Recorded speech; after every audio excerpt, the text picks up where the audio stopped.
Okay. Excited for the challenge down there Sunday versus a good football team. We're excited about that opportunity. Might be a wet and windy one down there. We'll see what it's like down on the lake on Sunday. But had a good day today, being outside, moving around. Thought the guys have a good understanding of what we're doing. Appreciate how they worked this week. And then we'll have some meetings tomorrow, walk through tomorrow, and get ready to go. With that, I'll take any questions. Yelder back today. You still expect him to start at center? I do. Being ruled out once again, the impact that could have on the game for you guys? Yeah, it's unfortunate. As you know, all injuries are different, and concussions, you got to make sure that you're following every protocol, and so we'll continue to do that. So disappointed for Greg, missing this one, but he's got to just continue to take care of himself, and he'll be ready when he's ready. What makes that Tampa Bay receiving core so good? I mean, I would think size is one of the parts. Yeah, I mean, I think their receivers are all so different. They're all very, very talented, but different talents, and they're versatile. And Mike Evans is just so physical and able to get to every ball, and has a rare combination of size and speed. His speed does show up even with being a big player. So just impressive group in total. Godwin, really, really tough. Catches it over the middle, very good on wide receiver screens, gets his hands on it, gets north-south immediately. Julio, everybody knows how talented he is, and the backs can catch. They got good tight ends, so it's a good group, and obviously, they got a very good trigger man getting the ball. Their run defense the last couple of weeks, last couple of games has improved significantly. What have you seen where that improvement has come from in their run defense? Yeah, well, I think they're built up front, physical, long. Their DNs are long. They play in their two gaps at times. They're getting into one gap at times, but obviously with 50 in the middle poses a big challenge. Linebackers that can run. So I just think you see a team that is doing a really nice job in both areas. I mean, they're ranked very highly in stopping the run and stopping the pass. But they're really just playing a sound style of defense and playing physical. Sounds like Vita Vea hasn't practiced for them, but might be like a game time decision. Just what are the challenges of game planning for a player that big who can get to the quarterback when you guys yourselves are thin at center right now?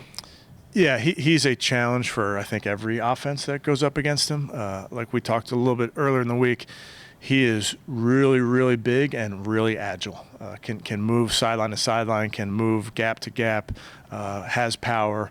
So he's somebody that you have to be aware of when where he's lined up, every play, and it's not always one person's job to block him. Sometimes you're going to have to devote two people to him. What did Emerson do last week? And for a young cornerback, what is the steepest part of that learning curve as a rookie? Yeah, he continues to get better. I think, I really like the kid's mentality. He's a hard-nosed kid, plays physical, is not afraid of those one-on-one matchups, which you often get as a rookie in this league. You're going to get some balls thrown at you. Quarterbacks, offenses are looking for rookies, and he doesn't back down. And I think he's been real impressive, and I do think there's a growth to his game that I've seen over the course of this season.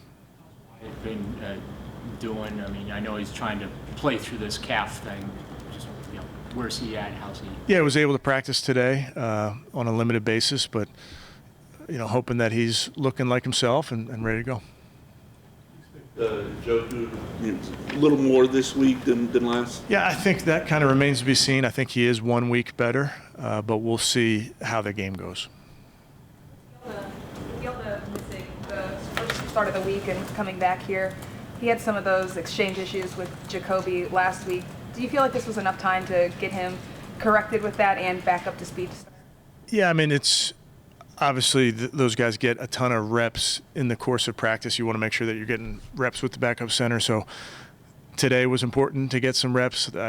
Leaving the field, they were still getting reps in that area. So that's something that we'll just continue to do. But good to have him back in the building. Yelda, that is great understanding of what we're doing. Donovan really started strong and he's maintained that consistency throughout the season. Could you just touch on what you've been able to get from him offensively and I guess just, you know, the development that you've seen from him this year? Yeah, Donovan's a player that continues to get better. Said it many times. I can remember him getting on campus to begin with, and his body has changed. He's worked hard on his body, nutrition, all of that, but just his game has continued to get better. Just little things from stance to coming off the ball. He's always been assignment sound, always has strong hands, but just you do see growth in his game, which I give him a ton of credit. I give Coach O'Shea a ton of credit for that.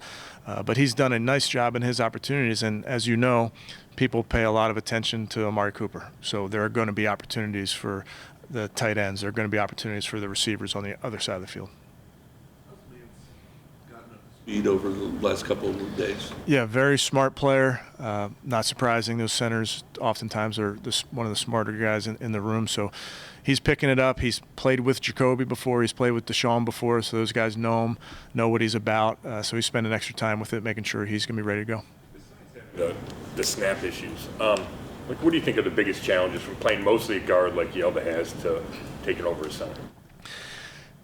Yeah, it is different. You know, sometimes you say, why can't you just go from guard to tackle? It's just 18 inches. But I think what happens is there's so much rules. There's such a difference in rules sometimes from guard to tackle, even guard to center.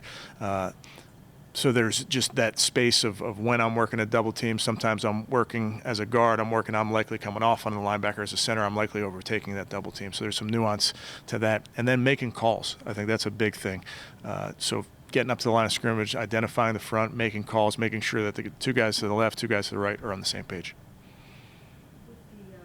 With all the different sizes and speeds in their receiving corps, do you feel like you guys match up well with the versatility that you have in the back? Yeah, they're a tough matchup. You know, they have good players. You know, we have good players, so we're excited about that opportunity. But it's when they play their 11 personnel and they can get into 12 and just having multiple players in the pass game and then adding in the running backs to the equation because Fournette has caught a ton of balls. So you really have to be ready to defend their entire pass attack. Now, for us, to your point, Mary Kay, you do want to have multiple options with your guys and who's playing where, those type of things. But it's a tough matchup just because of their skill, and then they have a good scheme. Kevin, Jacoby talked about what the impact Tom Brady had on him for the one season together. What do you hope your young players kind of culled from being around Jacoby, who has been a consistent model for you guys? Yeah, I think in each instance, Tom, the guys are leading in their own way. So I think for Jacoby this season, I think the number one thing that his teammates have seen about him is the way he prepares. He puts a lot into this game.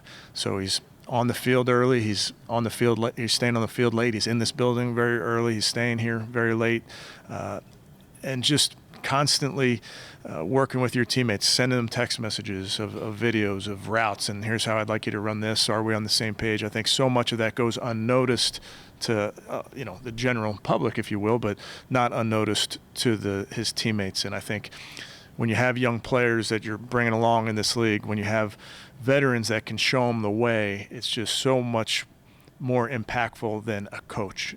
I just think when it's peer-led, I think it really has a major impact. Seems like 2 weeks ago, their last game, they really seem to find their rush attack more than they had earlier this season. I guess what's the balance when you have a team who you know likes to pass the ball as much as they do versus like your own issues that you've had on defense and kind of, being able to balance that? Yeah, I think you got to play the game that is being called. To your point, Ashley, they have been a heavy pass attack, and then in their last game they did run it quite a bit. So we kind of go in how we think the game may be played, and then you got to be ready to pivot.